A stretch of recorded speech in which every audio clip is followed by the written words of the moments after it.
Thank you, Chairman. It is my real pleasure to join this NMC course, ACE International Conference on Gastroenterology and Therapeutic GI Endoscopy.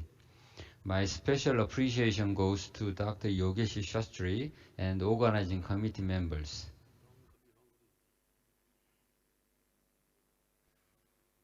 These are the areas I'm going to cover during next 20 minutes. Firstly, EUS guided differential diagnosis of pancreatic cystic tumor. How can we differentiate pancreatic cystic tumor? For that, we are using demographic data and radiologic imaging, including ultrasound, CT scan, or MRI. On top of that, we are adding EUS imaging and this EUS-guided cystic fluid analysis, such as tumor marker analysis, cytology, and chemical study or molecular marker study. Left side is CT image, right side is EUS image.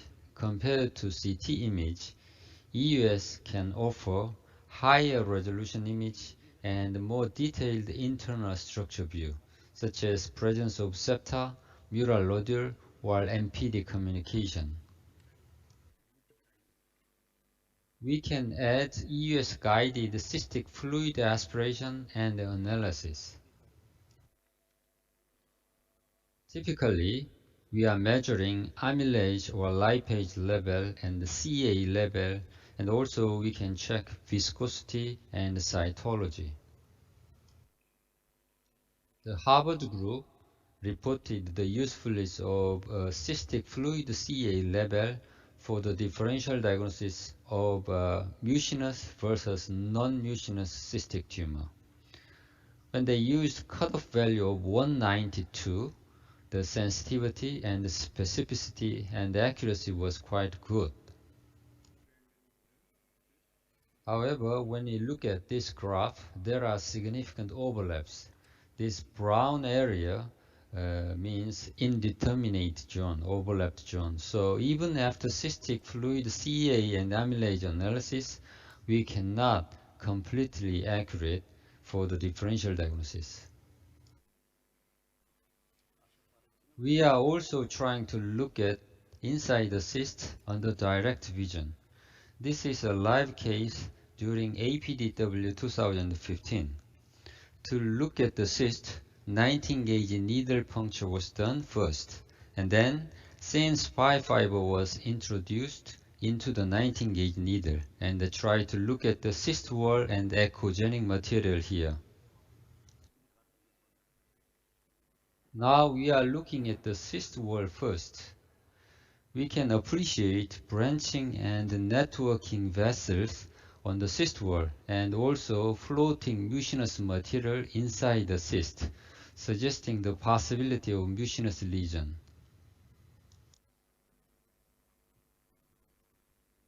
This is echogenic material. Initially, mural nodule was suspected, but by direct inspection, it was ball-like lesion with a smooth surface. It was mucin plug. So if we add direct visual inspection, we can get more information, but still it is not accurate histologic diagnosis. However, most guidelines related to pancreatic cystic tumor, the management strategy is based on accurate histology.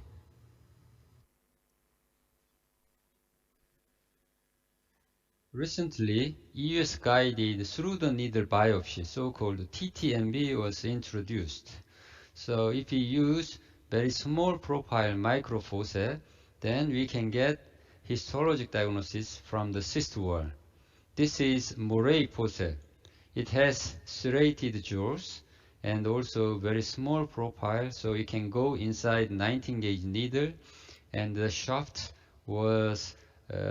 is covered by spring sheaths, allowing flexibility over the tortuous course. Our group has the chance to use this microfoci for the histologic diagnosis of pancreatic cystic lesions. It went through the 19-gauge needle and the jaws are open now, and it grasped the opposite side cyst wall, and after closure we are pulling the cyst forceps back, and we can see a tenting phenomenon. This means the jaws are effectively grasping the cyst wall, and then did biopsy from the lesion. This is mucus plug. After biopsy, if we open the microforceps, you can see tiny tissue fragments on the jaws of microforceps. With this specialized tissue extraction tool, we can mount these tiny tissue fragments on filter paper like this. Although it was tiny tissue fragment by visual inspection, under microscopy it was a significant amount of tissue showing single columnar epithelium here and the stromal tissue here. So we can add immunohistochemical staining, and it was diffusely positive for progesterone receptor, and we can diagnose this lesion as mucinous cystic neoplasm low grade. Recently, several systematic review and meta-analysis were reported related to this TTMB technique. If you look at the technical success rate, it is more than 95%, very high success rate. Overall diagnostic yield was a little less than technical success. It was about 75%. Overall adverse event rate was about 10%, and intracystic hemorrhage or pancreatitis are common adverse events. When they compared TTMB histology with FNA cytology, all the data showed the superiority of EUS-guided TTMB. Now I'd like to move on, non-surgical ablation of pancreatic cyst. And the first item I want to touch is indications of ablation. These are our group's recommended indications. Unilocular or oligolocular cystic tumors are the best target, and the size ranging from 2 to 6 cm would be good, but it is not absolute. We can target even larger cystic tumors. Presumed diagnosis of MCN or SCN or indeterminate cyst may be a good target, but a cyst should not have clear communication with the MPD and without evidence of malignancy. Let me move on, cases and the technical details of the procedure. This video shows the techniques of EUS-guided ablation of pancreatic cystic tumor. If there is any growing cystic tumor in the pancreas, we can use EUS for the delineation of the lesion.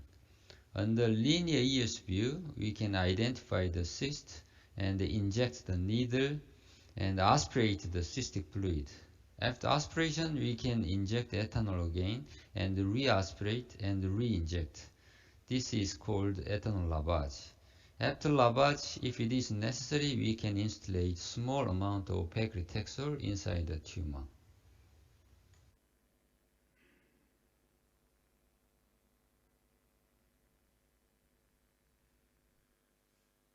There are several technical variations. Classic technique is ethanol lavage, but we can modify it as ethanol retention therapy, while we can combine chemotherapeutic agent injection such as paclitaxel injection. This is 58-year-old female patient showing elongated cystic tumor near the body of the pancreas.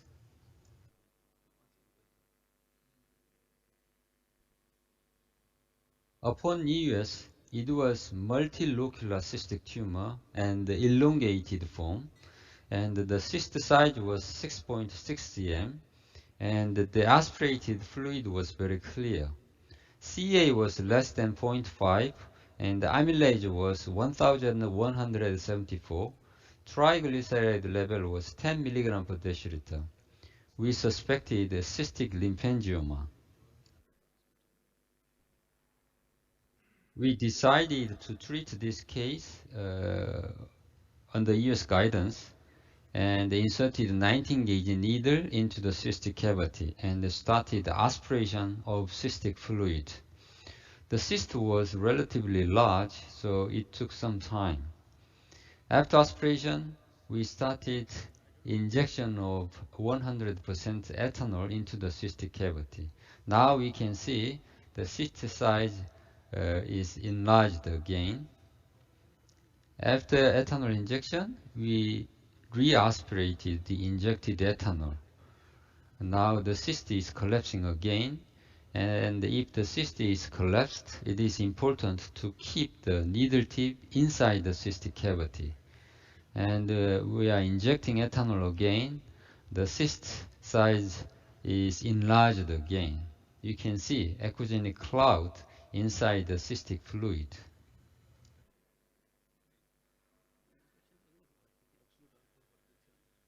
After initial aspiration of 25 cc fluid, we did ethanol lavage 3 times.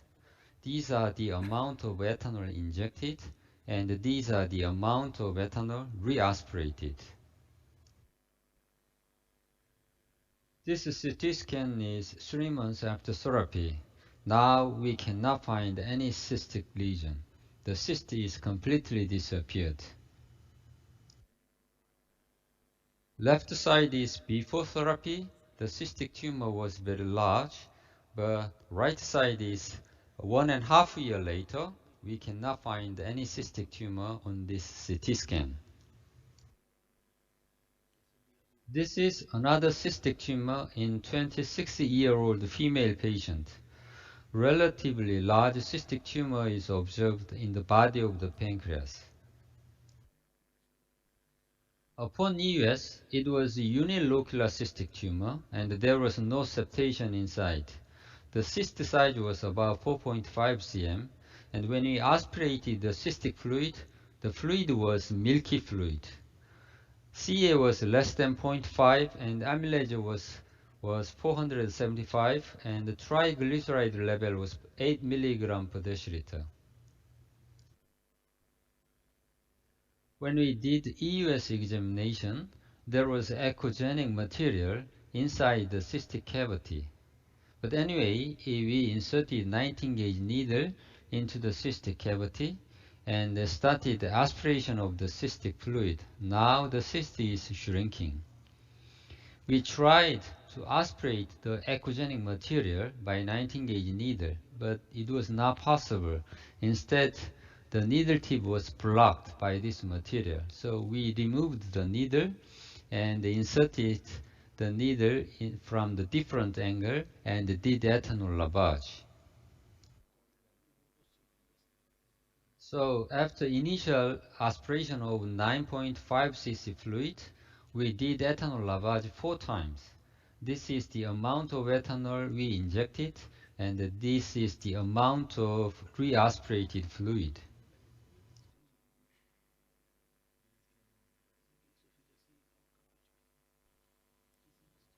To see the treatment response, we tracked CT scan 6 months after therapy.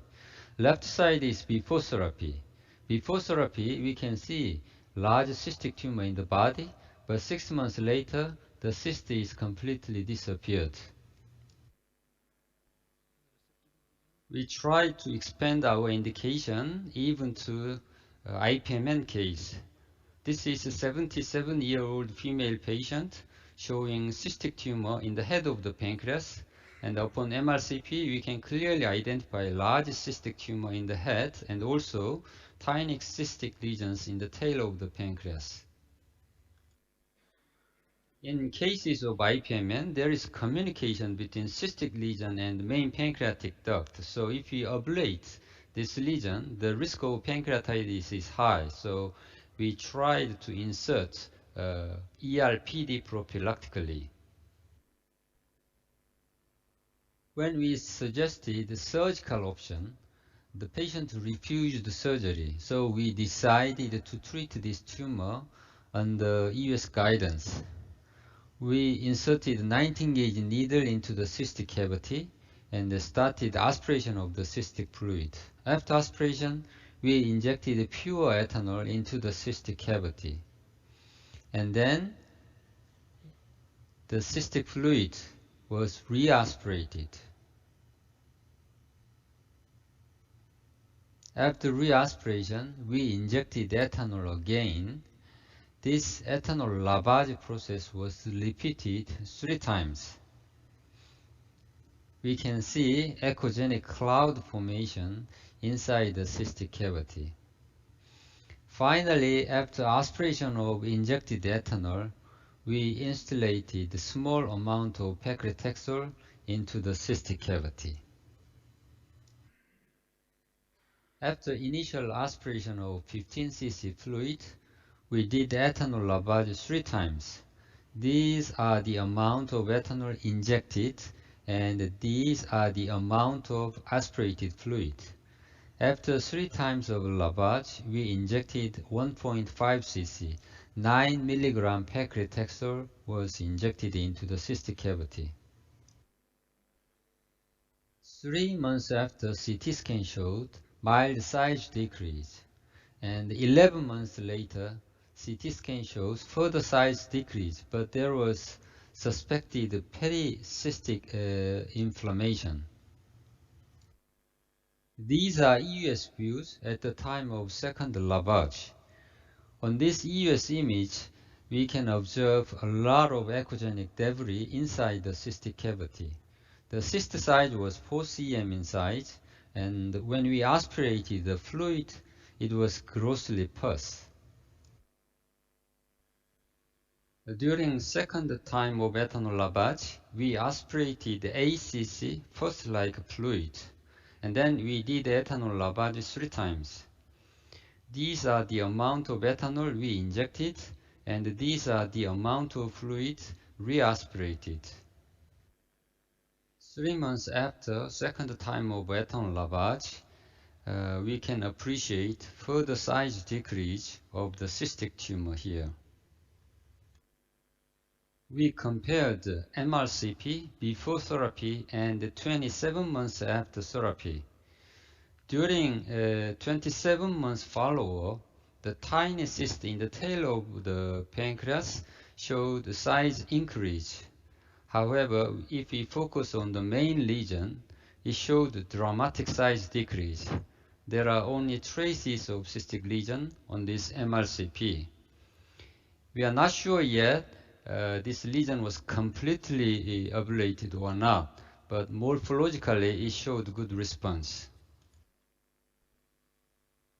I'm going to move on the results of cyst ablation. We analyzed long-term outcomes after US-guided ablation of pancreatic cystic tumor and reported the result in endoscopy 2017. Initially, 164 patients were included, but 6 patients lost follow-up, so we only analyzed 158 patient response. This table summarizes the treatment response after more than 5-year follow-up. Complete resolution was observed in about 72% of the cases, partial resolution in about 20%, and the persistent cyst was observed in 8.2%. Not all the cases showed good response. This is one of recur case. This is 23-year-old female patient showing cystic tumor in the tail of the pancreas. Upon EUS, it was a septated cystic tumor. 6 months after therapy, we followed the CT scan, and it showed near complete resolution. So at this moment, we thought that this lesion will disappear soon. However, 1 year later, the CT scan showed size regrowth. So we sent this patient for surgery. This is surgically resected specimen. Pathologically, in most of the locules, lining epithelium was disappeared. Only subepithelial fibrous tissue were exposed. But in some areas, there was remained a lining mucinous epithelium. So we thought initial good response was because of the ablation of large area of lining epithelium.